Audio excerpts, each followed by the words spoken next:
Oke, Assalamualaikum warahmatullahi wabarakatuh. Kita akan belajar membuat konten foto produk layaknya profesional hanya menggunakan smartphone. Mudah, murah, dan cepat.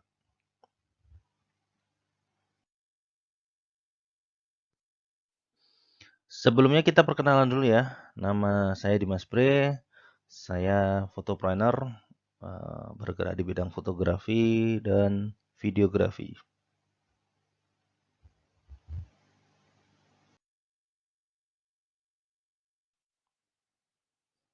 Ini adalah riwayat pendidikan saya. Saya SD di Surabaya, SMP di Surabaya, SMA di Surabaya. Pernah kuliah di ITS, tapi ODW. Dan terakhir saya kuliah di Fakultas Psikologi Universitas Airlangga di Surabaya juga.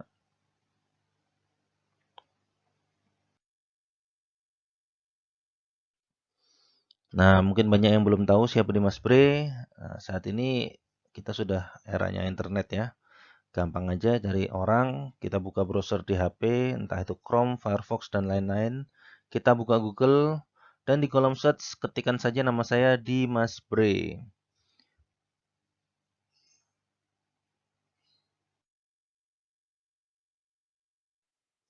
Kita lihat contohnya seperti ini ya, ketik saja Dimas Bre. Nanti akan muncul hasil search dari Google siapa saya. Ini juga bisa Anda lakukan kepada orang lain ya, terhadap diri Anda atau siapapun ya. Dicari saja, maka akan terlihat siapa dia. Jejak digital itu kejam.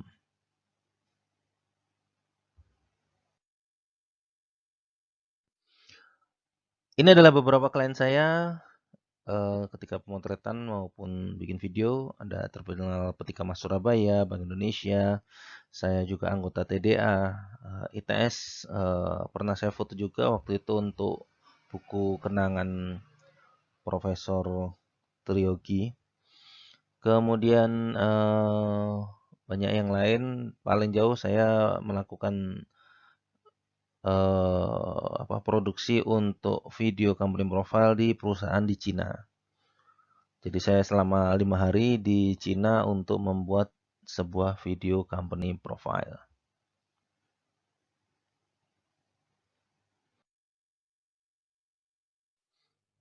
Nah ini sampel foto saya klien Bank Indonesia. Ini waktu itu pimpinan di Bank Indonesia Surabaya sudah pindah di Jakarta.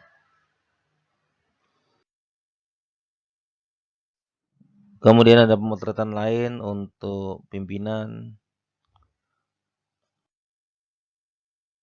juga. Nah, ini waktu pemotretan untuk ITS di Teknik Kimia ITS. Kemudian untuk komersial fotografi, untuk skincare.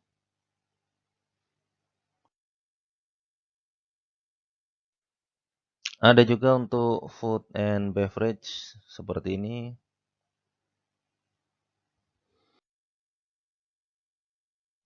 Kemudian juga untuk pemotretan bayi dan anak-anak atau keluarga.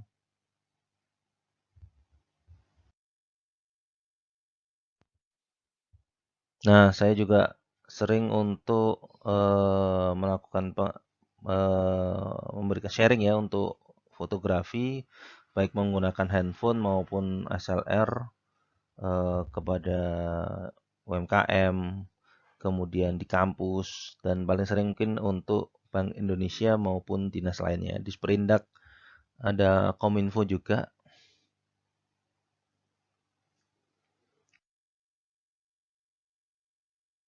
Oke, itu sekelumit tentang diri saya. Nah, ini sekarang kita lanjut. Banyak yang bertanya, bikin foto atau video hanya pakai smartphone memangnya bisa?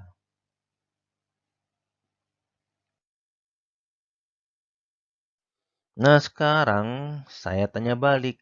Adakah yang bisa menggunakan kamera SLR atau mirrorless untuk melihat Instagram, melihat Facebook, melihat YouTube? Ada yang bisa? Nggak ada ya?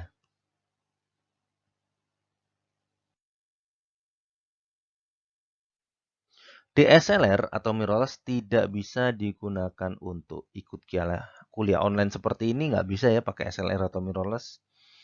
Kemudian lihat Instagram, Facebook, YouTube, sampai TikTok tidak bisa menggunakan SLR atau mirrorless.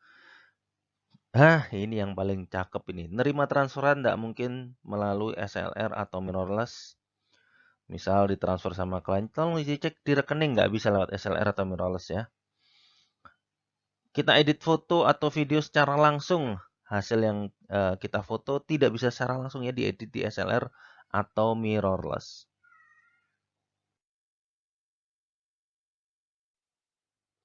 Sedangkan smartphone bisa digunakan untuk beberapa produksi hal berikut ini: foto video food, kemudian foto video fashion, foto video kosmetik, foto video aksesoris, kita bikin vlog, kita live dan lain-lain sebagainya bisa menggunakan smartphone.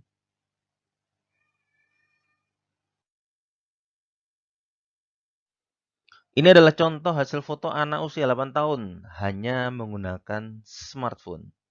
Nah, ini adalah contoh hasil fotonya seperti ini untuk makanan. Kemudian untuk minuman seperti ini. Hasil fotonya seperti ini untuk anak usia 8 tahun.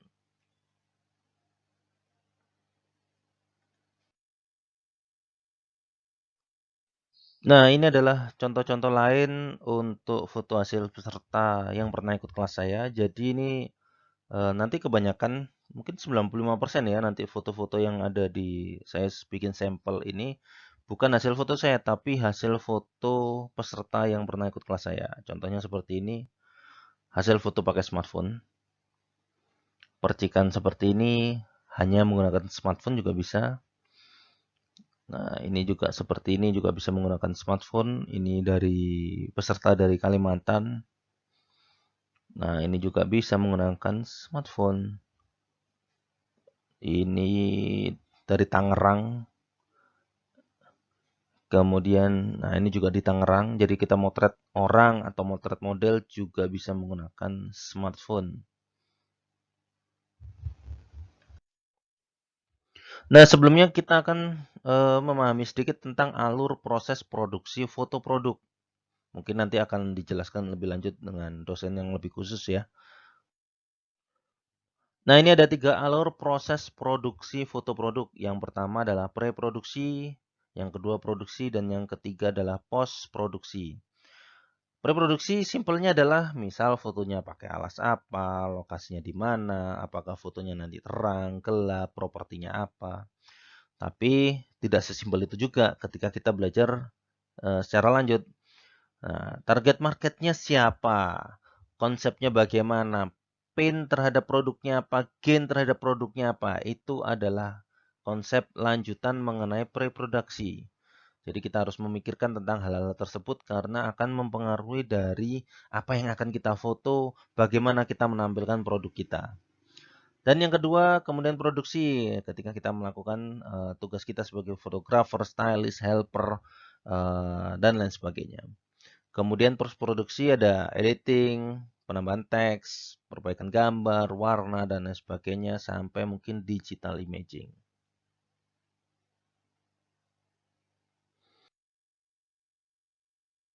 Nah, ada beberapa tips foto produk pakai HP ala Dimas Bre.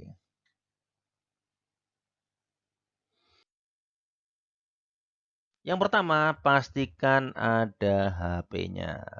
Anda mau minjem boleh, nyicil juga boleh, karena kalau tidak ada HP, mau motret pakai apa? Mau pakai hati?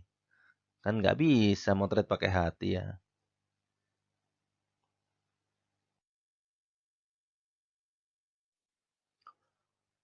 Nah, jangan jadikan tidak punya kamera sebagai alasan untuk tidak bisa belajar fotografi.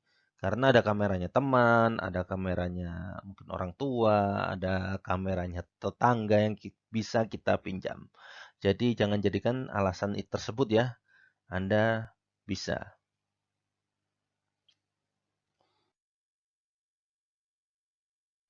Oke, nah berhubungan dengan handphone atau smartphone, kita setting dulu kamera kita. Kita masuk ke pengaturan kamera di smartphone. Biasanya ada option atau setting atau pengaturan, gambarnya biasanya gerigi itu ya. Apa aja yang kita setting untuk membantu kita ketika pemotretan di smartphone? Yang pertama adalah garis bantu atau grid. Nah, kita nyalakan grid atau garis bantu. Biasanya ada dua pilihan, ada 3x3, ada 2x2. Ada juga mungkin yang HP-nya lebih bagus itu bisa dipilih sendiri ya, bisa milih 3x2 kadang mungkin ya, atau besarnya bisa dipilih.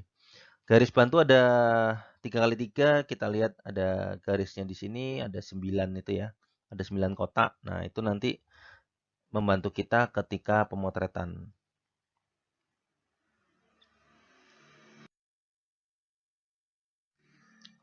Grid akan dapat membantu peletakan objek ketika kita motret.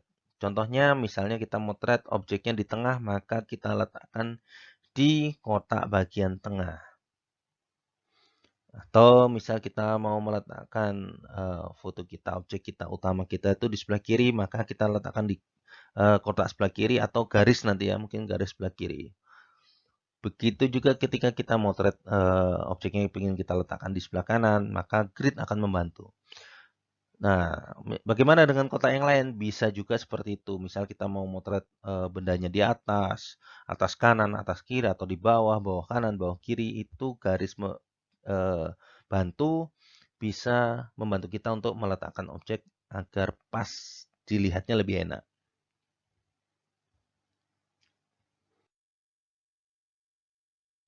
Kemudian yang kedua, kita atur rasio. Nah, kita atur rasionya menjadi 4:3. Nah, biasanya defaultnya itu untuk kamera di HP itu 3:2 atau 16:9 ya. Tapi kalau bisa kita atur rasionya menjadi 4:3. Kenapa? Nah, ini habis ini jawabannya ada.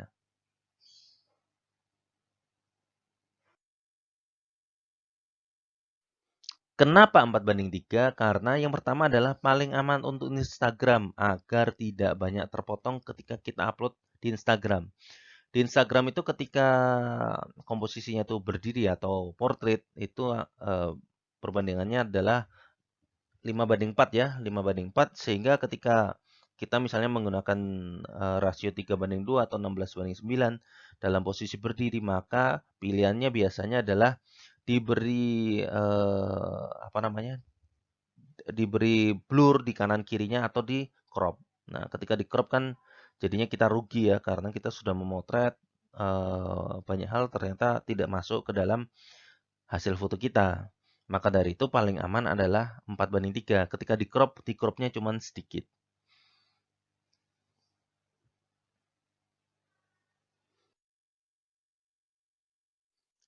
Kemudian setelah kita setting dua hal tersebut, minimal dua hal tersebut aja dulu. Kemudian kita harus paham mengenai dasar pemakaian kamera di HP. Yang pertama adalah menentukan titik fokus, yang kedua mengatur exposure atau brightness. Di SLR maupun mirrorless juga sebenarnya sama, yaitu focusing dan exposure ya. Gimana caranya kalau misalnya di SLR atau mirrorless istilahnya adalah segitiga exposure, tapi di sini lebih mudah.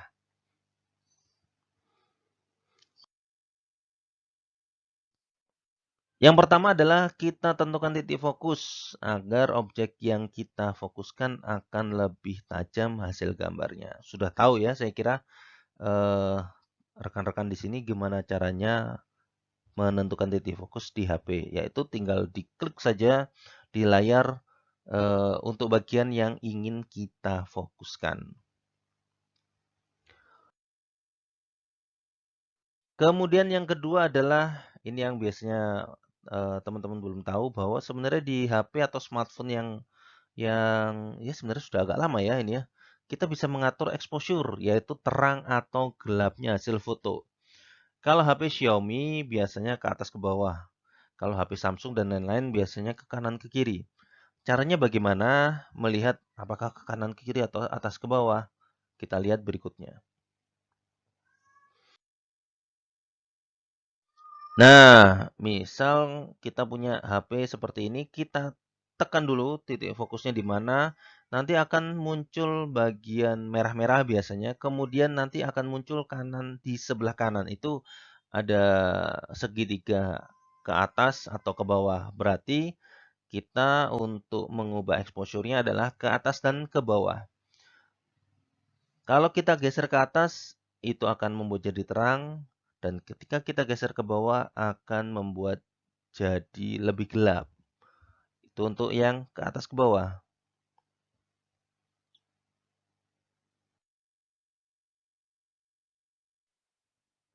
Untuk yang ke kanan kiri seperti ini, kita tekan dulu fokusnya, kemudian kalau ke kanan dia akan lebih terang, kalau kita geser ke kiri dia akan menjadi gelap.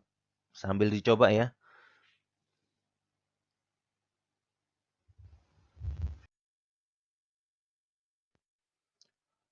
Nah, dengan pengaturan exposure, maka kita akan mendapatkan hasil gambar yang sesuai terang atau gelapnya.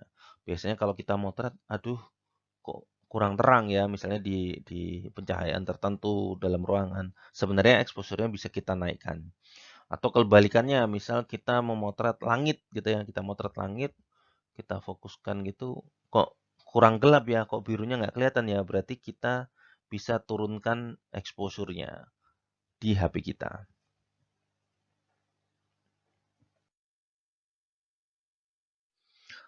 Nah, selain setting kamera tersebut, tips yang kedua adalah pastikan produknya harus ada.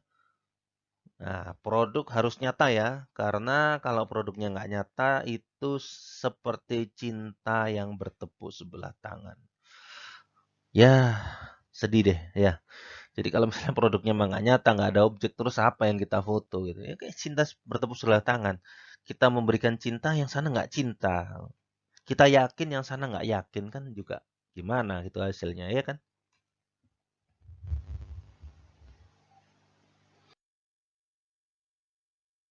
Nah, ini adalah beberapa contoh foto produk menggunakan smartphone. Nah, ini ada minuman seperti ini. Ini pakai smartphone loh motretnya ya. Jadi ini waktu itu saya mengajar di apa ini kampus untuk food stylist mungkin untuk chef ya di Surabaya. Nah, mereka sudah eh, mahasiswa tahun kedua kalau nggak salah itu sudah bagus-bagus eh, untuk penataan makanan maupun minumannya. Nah, untuk percikan air seperti ini juga bisa menggunakan smartphone. Gimana caranya? Nanti eh, kalau sudah ikut kelas saya yang berikutnya, nanti akan memahami gimana caranya menghasilkan foto seperti ini.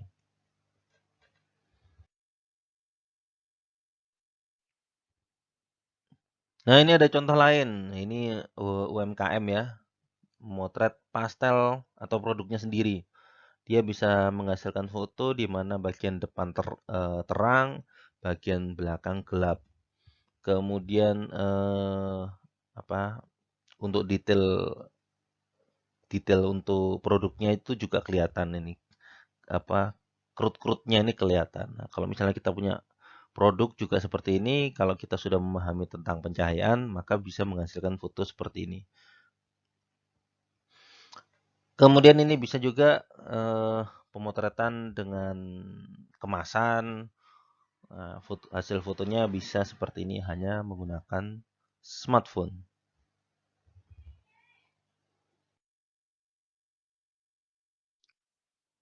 Contoh berikutnya, kita memotret dalam suasana gelap. Nah, ini pemotretannya seperti ini pakai smartphone atau dalam suasana yang terang. Nah, lebih terang ini yang sebelah kiri ya. Ini hanya menggunakan smartphone.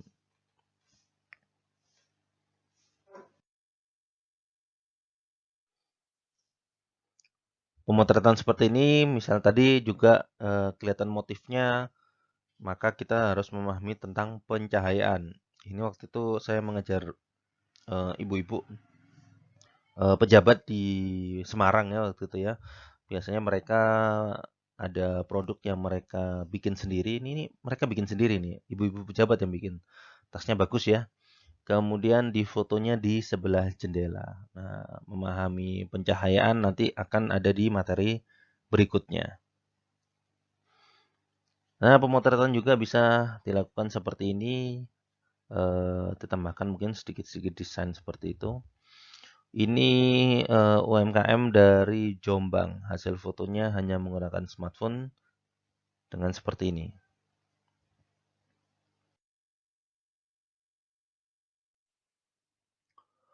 Kemudian hasil foto menggunakan smartphone, ada tampilan refleksinya di bawah.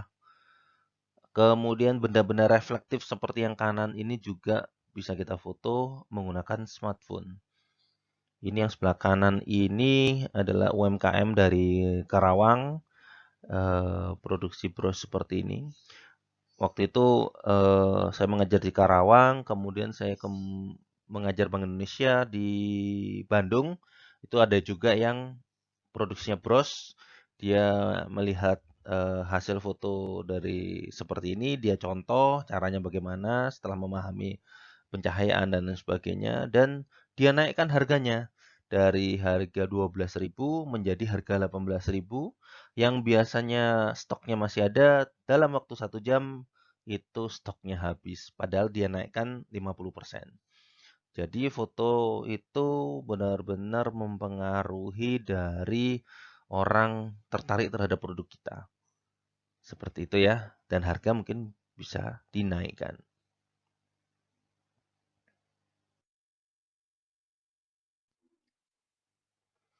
Nah, ini juga kita bisa menggunakan smartphone, foto fashion, kemudian mungkin kain dan lain sebagainya. Kita bisa menggunakan smartphone.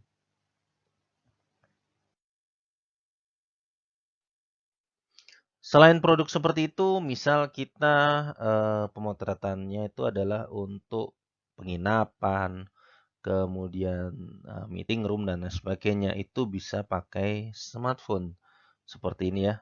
Nah, ini outdoor, penginapan dan lain sebagainya, bisa menggunakan smartphone.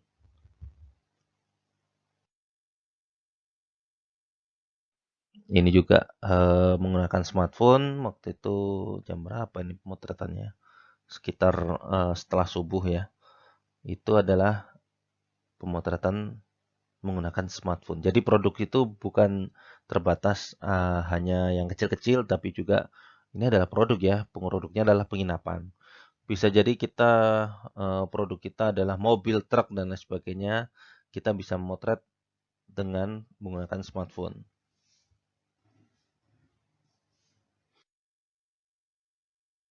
Oke, itu adalah materi yang pertama. Terima kasih, semoga bermanfaat.